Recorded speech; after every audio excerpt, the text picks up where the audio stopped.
देखिए भाई, इस वीडियो में हम रेप्टिलिया के कैरेक्टर्स को आगे और डिस्कस करने वाले हैं। पिछले वीडियो में रेप्टिलिया के ही कुछ कैरेक्टर्स के बारे में हम जान चुके हैं। बाकी बचे हुए कैरेक्टर्स जो कुछ खास हैं रेप्टिलिया से संबंधित, उनको हम आगे यहाँ जानने की कोशिश करेंगे। आपको अच्छे से ध्यान देना। देखिए 10-12 कैरेक्टर्स हम पढ़ चुके हैं लगभग। आगे के कैरेक्टर्स में हम जैसे मान लीजिए 11 कैरेक्टर लेते हैं तो ऐसा पाया गया है इनमें जो उत्सर्जन चलता है रेप्टिलिया के प्राणियों में वो मेटानेफ्रोस के द्वारा होता है। उत्सर्जन मेटानेफ्रिक।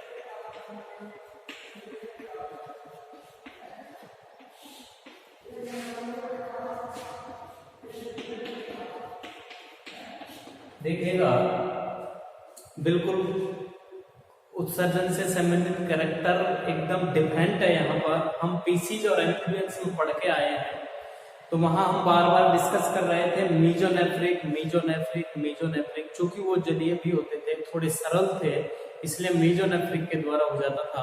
और मैंने बताया था तीन तरह के किडनीज नेफ्रॉनों से बने होते हैं, जिनमें प्रोटो, मीजो एंड मेटा। यहाँ हमने मेटानेफ्रिक का जिक्र किया। तो जो किडनी होती है रेप्टिलियन प्राणियों में वो थोड़ी विकसित प्रकार की है, जिसमें मेटानेफ्रिक पाया जाता है। यानी नेफ्रॉन जो है मेटा प्रकार के पाए जाते हैं और उनके द्वारा जो है उत्सर्जन का कार्य होता है। और ये भी हमें पता है, क्योंकि देखिए विकसित है और जटिलता यहाँ इसलिए बढ़ी इन प्राणियों में, यानी रेप्टिलिया में जो उत्सर्जन है नाइट्रोजनी वेस्ट का, वो मोस्टली यूरिकोटेलिक होते हैं। यूरिकोटेलिक अर्थात मतलब क्या हुआ, यूरिक एसिड, यूरिक अम्ल। बात समझ में आ गई होगी। देखिएगा पीछे हम डिस्कस कर रहे थे या तो अमोनिया नाइट्रोजनी वेस्ट के रूप में उत्सर्जित होती थी या फिर यूरिया नाइट्रोजनी वेस्ट के रूप में उत्सर्जित होता था। यहाँ हम स्थलीय जंतु के रूप में रेप्टिलिया को पढ़ रहे हैं। तो यहाँ पर मीजो की जगह मेटानेफ्रिक किडनी आई, और मेटानेफ्रिक आई तो नाइट्रोजनी वेस्ट के रूप में यूरिया और अमोनिया के स्थान पर यूरिक एसिड आया, जो कि यूरिक एसिड को एक्सक्रीट करने का एक एडेप्टेशन, एक फायदा यह है जंतुओं के लिए, इसमें जल की हानि को बचाया जाता है। यानी यूरिक एसिड के रूप में जल की कम से कम लॉस होता है बॉडी से। अमोनिया को बॉडी से बाहर निकालने के लिए बहुत अधिक मात्रा में जल की आवश्यकता होती है, उसको डिफ्यूज होने के लिए, उसको घुलने के लिए। यूरिक एसिड के लिए बहुत कम, ना के बराबर H2 मॉलिक्यूल्स की जरूरत पड़ती है। तो इसलिए मेटानेफ्रिक प्रकार की किडनी यहाँ पर काम आ जाता है और ये यूरिक अम्ल का उत्सर्जन करते हैं। दूसरी अच्छी खास बात देखिए, जो विशेष प्रकार का अंतर है एम्फीबियंस के बजाय, जो क्रेनियल नर्व्स होती हैं,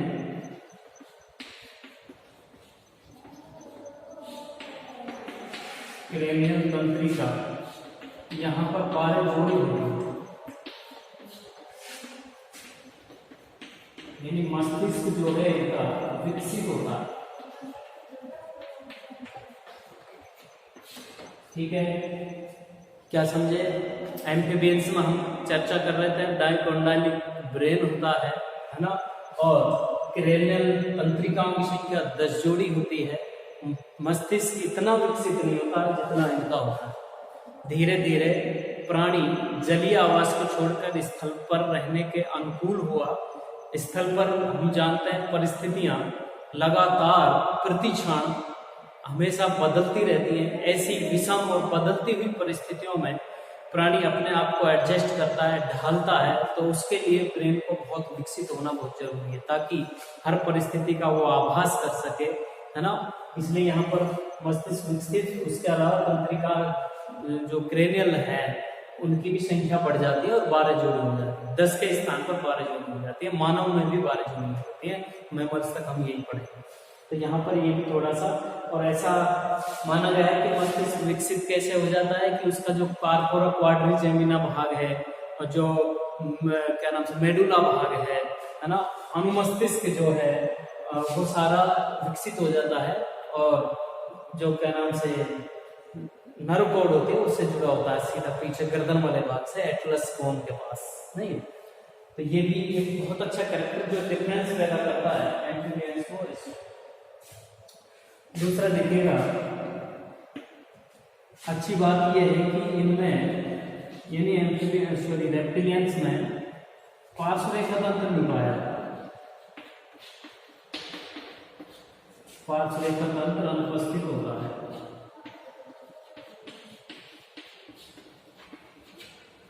पार्श्वरेखा तंत्र नहीं होता, बहुत अच्छा विभेदक लक्षण है ये भी। एम्फीबियंस में पार्श्वरेखा तंत्र पाया जाता है, हमने पढ़ा था। पीसीज में पार्श्वरेखा तंत्र पाया जाता है, ये हम पढ़ के आए हैं।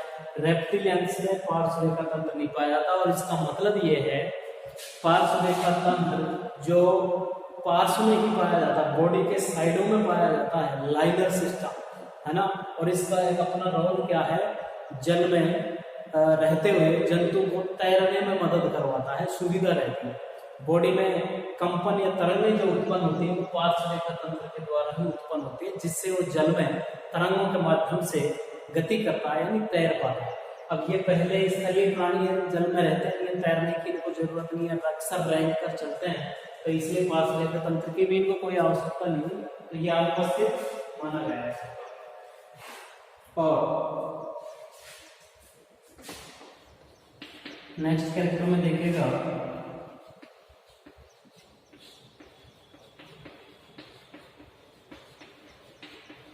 जनन वाहिनियां,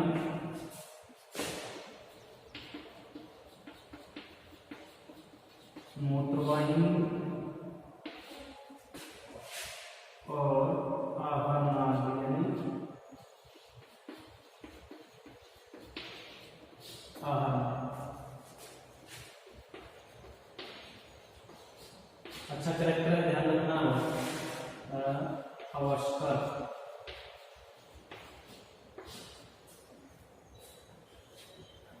दोनों प्रकार की जनन वाहिनियां अर्थात शुक्रवाहिनी और अनुवाहिनी, मूत्रवाहिनी भी और आहार नाल, ये तीनों संरचनाएं कहां पर जाकर के खुलती हैं, अवस्कर में जाकर के नहीं, ध्यान रखना। अच्छा करेक्टर है, इनमें भी क्लोका पाया जाता है, अवस्कर पाया जाता है, और ये तीनों ही संरचनाएं उसी में जाकर के खुलती है।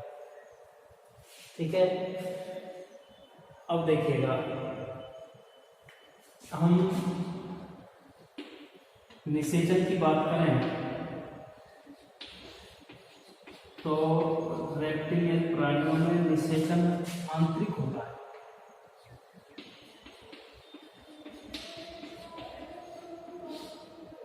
निषेचन रेप्टिलियन में कैसा होता है, आंतरिक, अर्थात नर और मादा के गैमेट्स का, यानी नर एंड शुक्राणु के गैमेट्स का जो कॉन्जुगेशन होता है, संलयन जो होता है, संलयन जो होता है, ये मादा शरीर के अंदर ही होता है, शरीर के अंदर होता है। शरीर के अंदर गैमेट्स जब मिलते हैं तो जाइगोट बनता है, उसी को निषेचन कहते हैं। अर्थात निषेचन कहाँ हुआ, शरीर के अंदर, यानी आंतरिक हो गया, निषेचन आंतरिक है। लेकिन खास बात यहाँ पर यह है, निषेचन के बाद निषेचित जो अंडे हैं वो शरीर से बाहर दिए जाते हैं। निषेचित अंडे बाहर दिए, एम्फीबियंस भी अंडे बाहर देते थे, लेकिन वो अंडे अनिषेचित हुआ करते थे। निषेचन भी शरीर के बाहर, यानी जल में आने के बाद होता था, अर्थात बाह्य निषेचन। इनमें पहले अंदर ही हो गया है निषेचन। तो निषेचन के बाद जो निषेचित फर्टाइल अंडे जो बने वो अंडे फिर बाहर दिए जाते हैं। लेकिन अच्छी बात यह है कि इनके अंडे कवचयुक्त होते हैं। अब जैसे एम्फीबियंस के अंडे उनमें कवच नहीं पाया जाता, केवल जेली का आवरण पाया जाता, लेकिन रेप्टिलियन के जो अंडे होते हैं वो कवचयुक्त होते हैं। CaCl3 का बना हुआ कठोर कवच इन पर पाया जाता है। तो ये पहला जो कैरेक्टर आया वो रेप्टिलियन में ही आया था, है ना। तो आपको यहाँ ये ध्यान रखना है, कवचयुक्त अंडे,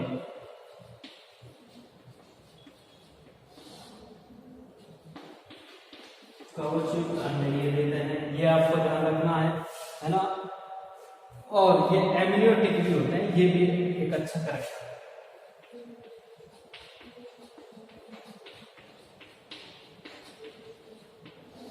एमनियोटिक अर्थात कवच समझ में आ गया होगा। एमनियोटिक का मतलब ये भ्रूणीय झिल्ली का नाम है। एमनियोन होता है भ्रूणीय झिल्लियों का नाम, एक का नाम कॉरियोन होता है। लेकिन एमनियोटिक का मतलब हुआ जिन जिन प्राणियों के अंडों में भ्रूण के चारों तरफ एमनियो झिल्ली पाई जाती है वो एमनियोटिक वर्ग के अंदर आते हैं, एमनियोटा बोलते हैं। और जिनमें ये एमनियो झिल्ली नहीं पाई जाती है उनको एन एमनियोटा वर्ग के अंदर रखा जाता है ना। तो एमनियोटिक झिल्ली भी इनके अंडों में पाई जाती है। और एक अच्छी बात यह है कि इनके जो अंडे होते हैं वो बहुपीत के होते हैं, बहुपीत की बात को समझ गए होंगे।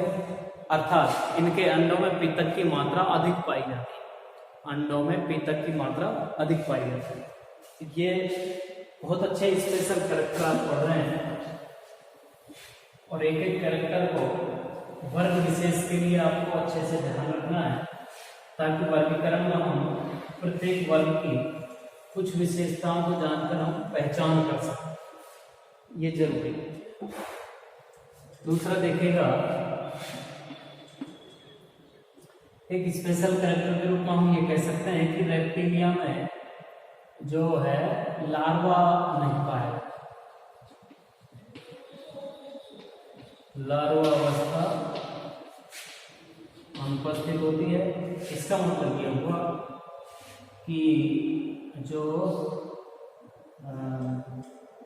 परिवर्तन जो होता है, परिवर्तन कैसा होता है, प्रत्यक्ष। दो चीजें हमारे पास आई, लार्वा अनुपस्थित है, लार्वा स्टेज नहीं आती डेवलपमेंट के दौरान, और लार्वा जब नहीं आती है सीधे ही वयस्क के जैसा एक लघु छोटा रूप भ्रूण का प्राप्त होता है। तो ऐसे डेवलपमेंट को, ऐसे परिवर्धन को प्रत्यक्ष परिवर्धन कहते हैं, यानी डायरेक्ट डेवलपमेंट इनमें पाया जाता है। अर्थात क्या हुआ, मेटामॉर्फोसिस भी अनुपस्थित होती है, अर्थात कायांतरण भी नहीं पाई जाती। हम पीछे के वर्ग में डिस्कस कर रहे थे एम्फीबियन में कि लार्वा पाया जाता है जिसका नाम टेडपोल है और कायांतरण की घटना के द्वारा एडल्ट में कन्वर्ट होता है ना। कायांतरण यानी कायांतरण में पाया जाता है और ऐसे डेवलपमेंट को इनडायरेक्ट कहा जाता है, वहां पर इनडायरेक्ट डेवलपमेंट चलता था। बिल्कुल बेसिक अंतर आपको समझ के रखना है उस संघ के तुलना में इस संघ के जंतुओं में क्या एकदम अलग कैरेक्टर निकल गया। कॉमन कैरेक्टर्स को नहीं, तो जो स्पेशल कैरेक्टर्स हैं उनको याद रखना, स्पेशल, है ना। तो लार्वा अवस्था इनमें अनुपस्थित होती है, ये भी आपको ध्यान रखना बहुत अच्छा पॉइंट है। और देखिएगा जो जंतु हैं अक्सर एक लिंगी होते हैं, जंतु एक लिंगी होते हैं और मोस्टली ज्यादातर जंतुओं में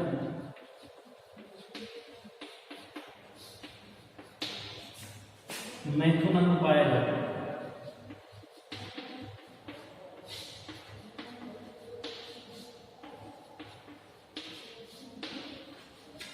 ये भी अच्छा कैरेक्टर है। जंतु एक लिंगी यानी नर और मादा अलग अलग जंतु होते हैं, है ना। उसके साथ साथ मैथुन अंग भी पाया जाता है, मैथुन अंग पाया जाता है। मैथुन करने के लिए एक या दो हो सकते हैं अलग अलग, और ये ज्यादातर ये जंतु ज्यादातर जो है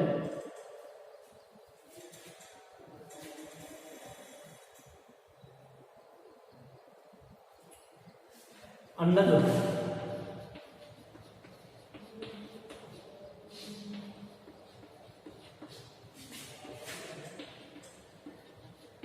अधिकतर जंतु तो अंडज हैं, कुछ एक्सेप्शंस इसमें हैं जो जरायुज भी होते हैं।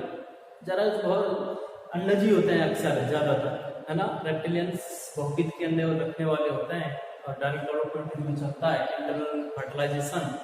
लेकिन कुछ एक्सेप्शंस है जहां जरायुज इनमें विविपेरस भी होते हैं, मोस्टली ओविपेरस होते हैं, अंडज ही होते हैं, नहीं। और इनमें पैतृक लक्षण का गुण नहीं पाया जाता, अच्छी बात।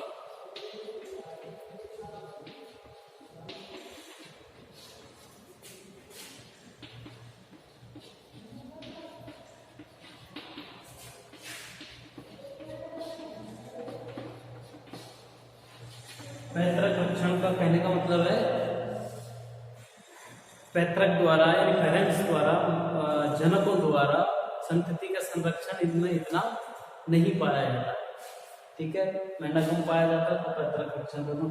ये कुछ स्पेशल कैरेक्टर्स जो एम्फीबियंस के थे, सॉरी रेप्टिलिया के थे, आपको अच्छे से याद रखें। आज के वीडियो में हम इतना पढ़ेंगे, नेक्स्ट में एवीज के कैरेक्टर्स को लेकर चर्चा की जाएगी।